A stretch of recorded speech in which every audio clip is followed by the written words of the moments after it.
It may well be environmental, so perhaps the environment we work in. It may be climatic changes. It may be product use, so perhaps we're using products that are particularly stripping on our skin. We haven't quite got the right products to support the functioning of our skin. And all of these things can cause our skin to become sensitized. And I think, as I mentioned earlier, one of the key things to remember is it can occur on any skin type. So regardless of somebody's skin type, they can suffer from skin sensitization. Why do we need to determine the difference? What's the point in us asking our clients all of these questions? We really need to determine the difference because that's going to help us to understand the results we can get as professional therapists. So if somebody has a genetically sensitive skin, we know that we can't change somebody's skin type. If somebody has a genetically sensitive skin, we can't use product and treatment to take away their sensitivity. But what we can do is use product and treatment to keep it under control, to control the symptoms of their sensitivity. If somebody has an acquired sensitization on their skin, we know that it's been caused by something. So in that situation, we can, if we use the right products and we choose to do the right types of treatments, we can definitely take away that sensitization. We can completely eradicate that from their skin by finding out what's caused it, removing the cause if possible, and going down the correct treatment and product route to help treat that. So it's so important that when we go through that consultation card stage with our client, we find out whether they do have a genetically sensitive skin or whether they have acquired sensitization. Regardless of which, we know the signs and symptoms are very similar. So if we're looking at a client who's got sensitivity or sensitization, we're likely to see redness. We may be able to feel hot areas on the skin. We may see dilated capillaries. There may be obvious inflammation on the skin as well. So the treatment route we go down might be very similar, but we need to identify the root cause. There are many things that we said can trigger irritation on the skin. So regardless of whether we're genetically sensitive or sensitized, when we're talking to our clients, we should kind of have a little flag marker in our heads, if we can, of all of these things that could potentially cause irritation on our skin. As we go through the aging process, we know that the epidermis starts to thin. The epidermis is forming that protective barrier on our skin, or part of the protective barrier of our skin. Therefore, our skin becomes more likely to suffer from irritation, more potentially going to respond to irritants that it comes into contact with. As we age, our skin also produces less lipids, so less oils. So the actual protective mechanism of our skin is diminished as well. Cosmetic products, I mentioned earlier, perhaps using incorrect products for our skin. You can see they're cherry picking, so using lots of different products from different brands. We know that brands are designed to work synergistically together so we can get the best results by using products from the same brand. And if we choose lots of different products from lots of different brands, we can't guarantee that they're going to work to their best effect on the skin. Certain ingredients as well, particularly something like lanolin, D&C colors, so artificial colors in cosmetics, can cause irritation on the skin. And we can very often see that as redness. We might see it as underlying congestion as well. So perhaps getting your clients to bring in products that they use at home so that you can have a look at what's in those products would be a really good way to assist your clients and make sure that what they're using at home isn't making their skin condition worse. Climatic conditions as well, so changes in humidity, perhaps if we're flying. We know that if we've been on a long-haul flight, very often we get off the flight at the end and our skin can feel quite drained, it can feel quite tight because it's dehydrated, and a lot of us can experience skin sensitization as well.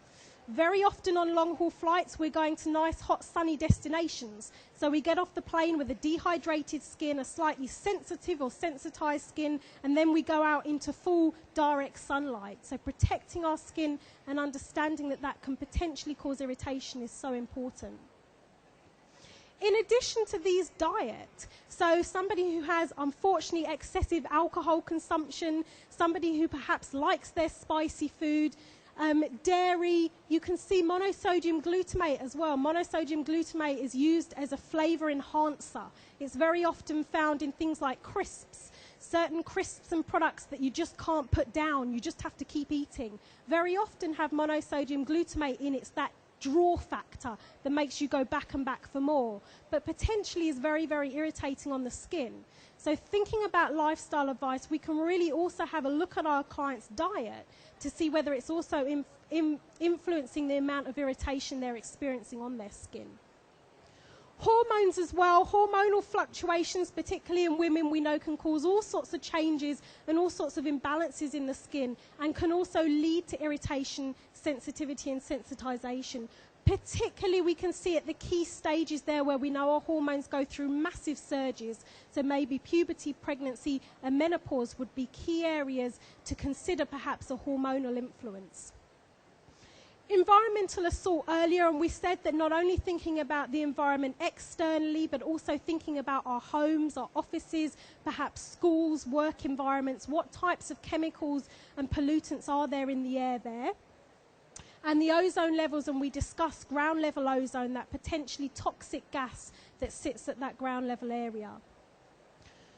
All of these things lead to an impaired barrier function. And when we talk about barrier function, we're really referring to the protective mechanism that our skin has. So we know that our skin is made up of cells, it's also made up of lipids or oils, and together this combines and produces a protective mechanism that protects us from the environment, which is called the skin's barrier function. So all of these things break down the barrier function and mean that our skin is not protecting us as well as it should and as well as it could, which is why we get that irritation on our skin. One of the main triggers for irritation, sensitivity and sensitization is stress. And we know that stress is responsible for a whole host of changes within the skin. When we get stressed, we know that our bodies go through that fight or flight response. So we've either got to stand there and we've got to fight against whatever is stressing us, or we've got to run away and leave it behind. When we're in that fight or flight response, we know that we can get an increased heart rate, our pupils start to dilate, perhaps we get very sweaty, clammy palms. We know that the blood flow within our body is diverted, so things like digestion are cut off, and the blood is sent to the extremities to help us run away if that's what we choose to do. When we're in a situation of stress, providing we choose one way or other, all of those responses that have taken place will then settle back down. But what happens for people who are in a constant cycle of stress? So perhaps somebody who's working and has children to look after, has perhaps exams that they're taking at the same time, somebody whose life generally is quite stressful. Their bodies could permanently be going through the fight or flight response, and it never gets chance to settle down. This is really the type of client where we start to see that manifest on the skin. So we can see the irritation, we can see the redness, we can see the inflammation. Our skin becomes much, much more reactive to product, and flare-ups of eczema and psoriasis are much, much more common as well because of the increase in all of those chemicals that take place when we're stressed. Two of the main chemicals and hormonal responses that we have when we're stressed are our neurotransmitters and our adrenal hormones, and these are two of the things that are heightened significantly when we're stressed. Neurotransmitters, those responses in our body, first of all stimulate histamine, and histamine is what's responsible for redness. It's also what's responsible for inflammation on the skin. So if we ever see areas of redness, we ever see areas of inflammation, we know that histamine has been increased within that client.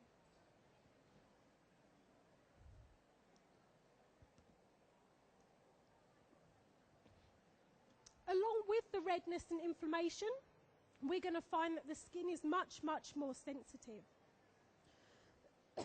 Excuse me. Our adrenal hormones are also stimulated, particularly adrenaline. And with that, we get vasodilation.